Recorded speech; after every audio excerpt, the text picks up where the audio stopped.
Hello everyone, my name is Abigail Rocamora and I'm with Chartimi B. Segura. and today we are going to talk about the Indian literature, what makes it beautiful. First, let's talk about what makes a literature beautiful.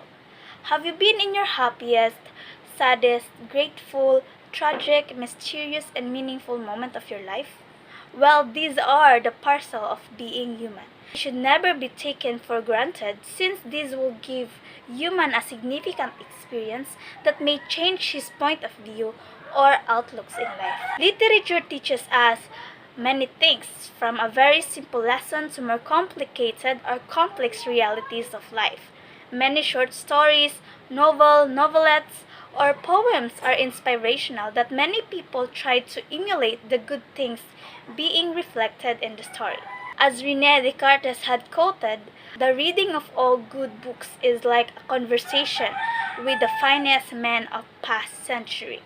Reading good literature is like talking to the writers, seeing the writer's perspective of life, and how the writers face all the realities of life will give the readers a bountiful reasons why we should read and enjoy the beauty of literature. Readers are startled with how the authors of these genres of literature can capture and get holds the emotions of the readers, as if they were really part of the story. And now, let's talk about the literature that is not exclusively known all over the world, but it is always appreciated and loved by every person who knows about it, and that's the Indian literature. Today, I am going to give you a brief insight into Indian literature. The beauty of Indian tradition is that it is one of the oldest kind of literature in the world. It is primarily written and essentially oral format literature.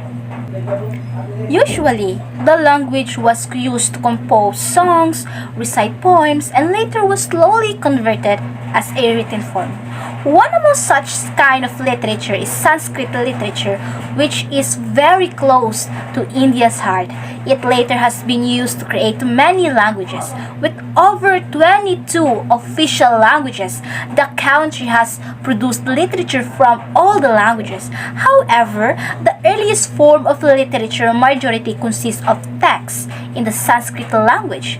In addition to this, the tradition of the Hindu writings and texts tend to dominate the literature of the country. The earliest form of Indian literature dates back to 1500 to 1200 BCE. Additionally, the Sanskrit literature includes Rig Veda, which is a collection of literature. Further, three other Vedas also exist.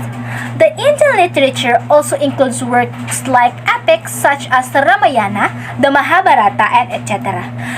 These are some of the sacred texts in the Hindu culture.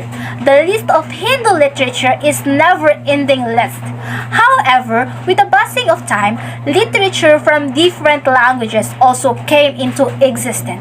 While classic Sanskrit literature developed during the first few centuries of the first millennium BCE, so did the Pali Canon and Tamil Sangam literature.